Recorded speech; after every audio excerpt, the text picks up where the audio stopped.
Well, I've got it cut up and ready to go.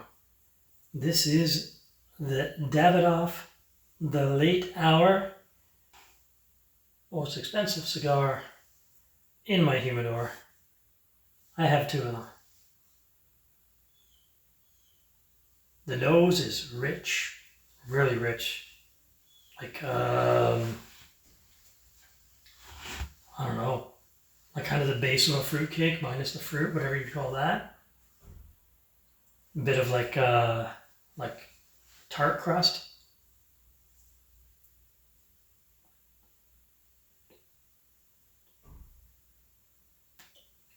Cool draw, a little bit sweet, not overwhelming. See what I'm getting on this one is going to be like shreddies.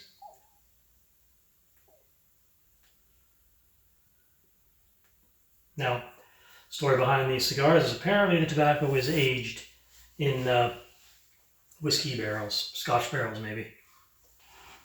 And the glass, the finest spirit I have in my cabinet, which is a Cool Isla 12. It's an Isla Scotch. I'm not sure it's going to be great to pair with this cigar, but I'm doing it anyways. Expensive cigar, expensive Scotch.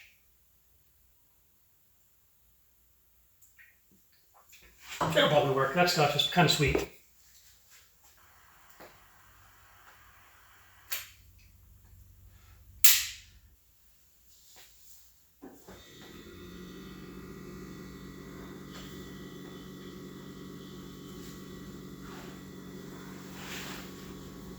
Well, there's a lot going on there.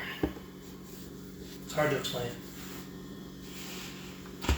Again, I'm not sure I'm tasting the whiskey barrel. That seems like a bit of a gimmick, but there's a lot going on.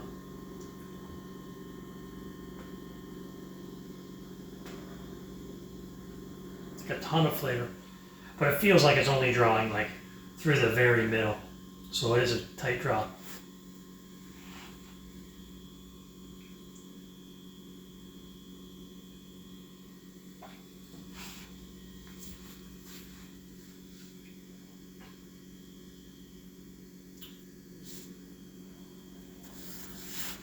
Well, the peatiness of the Scotch doesn't seem to be taking away from it too much, but we're going to find out.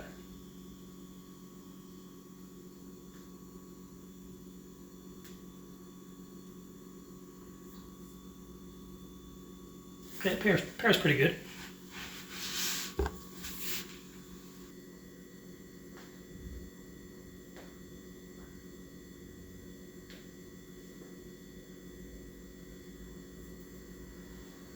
Okay, so what am I trying to get there? It's different than most cigars I've smoked. It's kind of grassy, kind of like rye whiskey. So maybe I am getting that Scotch barrel influence. Definitely like rye. Like if you ever were on a farm or grew up on a farm and you chew on the end of the wheat, kind of like that.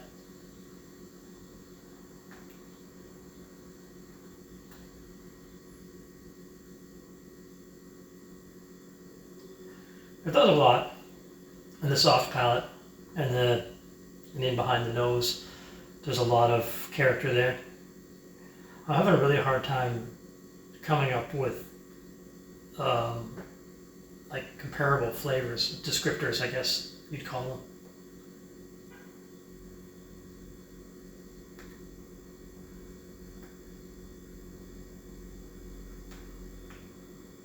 It's not very peppery, not very spicy. It really is that sort of chewing on grass note,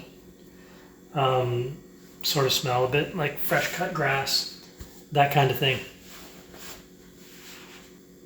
It really is a very nice presentation. Is it the best cigar I've ever smoked? I don't know. I'm going to take some time to go outside and really enjoy it and take my time with it and then find out. It is going to be a long smoke. You can see I'm not that far into it. Yeah, I'm having a hard time nailing down the flavors. They're almost like cool and bright. There's a bright thing in there, something slightly menthol, an earthy thing. Maybe like a lamb and mint sauce a little bit. Maybe I'm getting a bit of that. A little bit of like, almost like a sweet cream, like a dessert cream vibe in there too.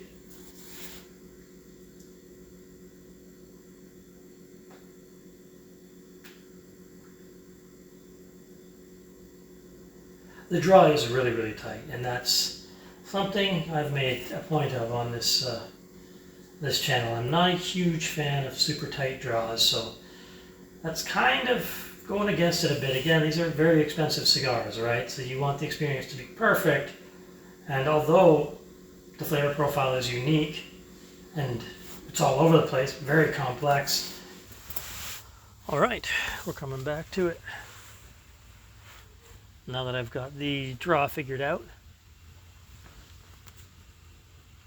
Now I don't have a draw pin, so I just take a wood match and I gently push it down the back side of the cigar and sort of create a little hole in the back, and then that helps the draw. So now we're into it, and it's stoking good. You can see smoke output is nice, the draw is good. I'm outside now. I'm able to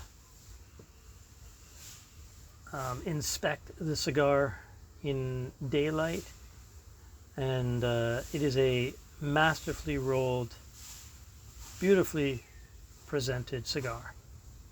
It definitely feels premium. I haven't had too many premium cigars in my life, not like really, really premium, you know. Most expensive cigar I ever smoked is a Behike 52, and that was really early in my cigar smoking days, and I wasn't fully able to appreciate how good it was at that time. A Behike 52 was about 70 bucks. I think they're around 150 now.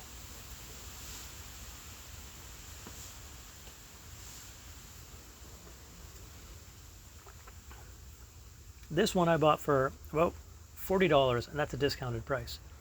So I think they usually sit around 52.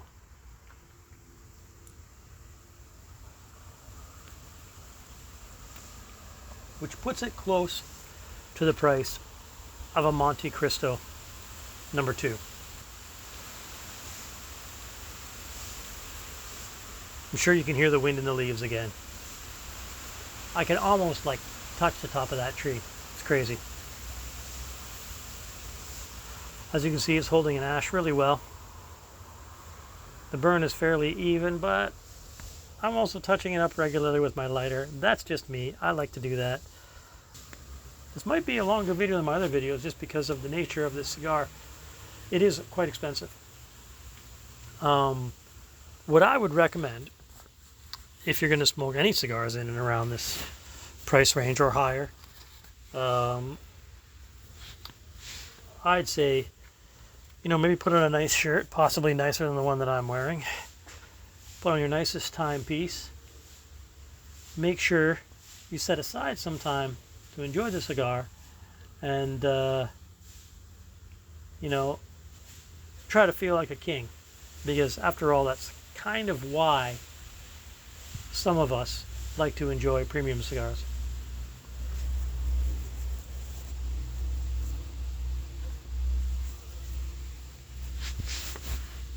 I got so lucky to have such a nice day. Like, it's crazy. It's got to be close to 20 degrees out. That's Celsius. So, I am drinking Cool Isla, which is a very punchy Isla Scotch. And this cigar is holding its own. One thing I noticed in the first third of this cigar, like, so many times the flavor profile changed, which is kind of nice. And I'm imagining that's what you spend extra money for, to have you know, a cigar that is almost constantly evolving. But there's like sort of a base flavor, and that's now switching over to something else. We're getting into like I often reference like black coffee and dark chocolate. Now we're getting into like rich dark chocolate. We're getting into rich coffee. We're getting into something like a like a milky, but strong espresso going down.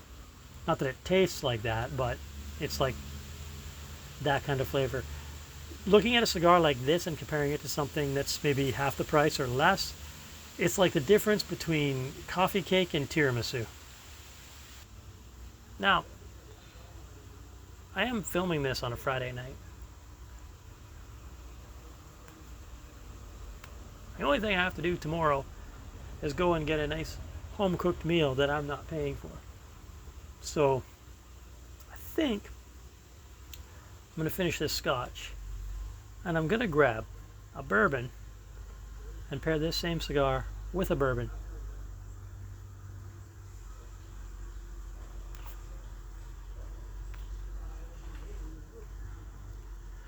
Changed again. You know what? I just keep coming back to it. It makes me want to smile.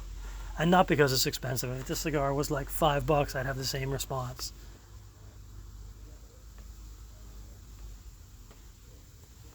Let's get a bourbon and see what happens. I might end up switching cameras.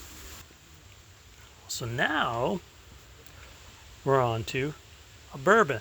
And this is Elijah Craig.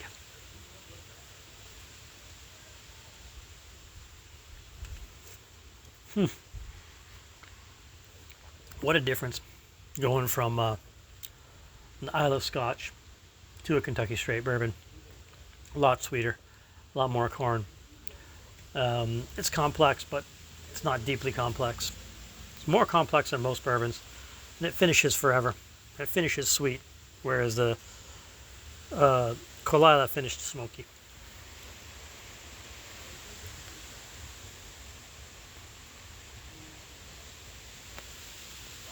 So, one of the things I've thought of while smoking this cigar is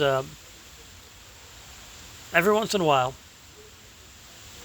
in my cigar smoking journey, I get a chance to try something that steps the game up. So the first time that happened, it was a Drew Estate T52, which forever was the best cigar I had smoked. This definitely holds its own. It is more expensive than the T52. But it's like one of those cigars that has stepped up my game in terms of, the different tobaccos I've experienced.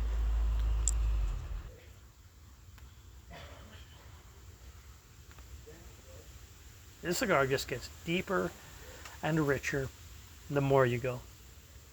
And most cigars do. But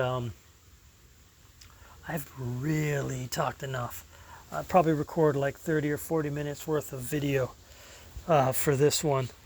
So it's time I shut off the cameras and just enjoyed.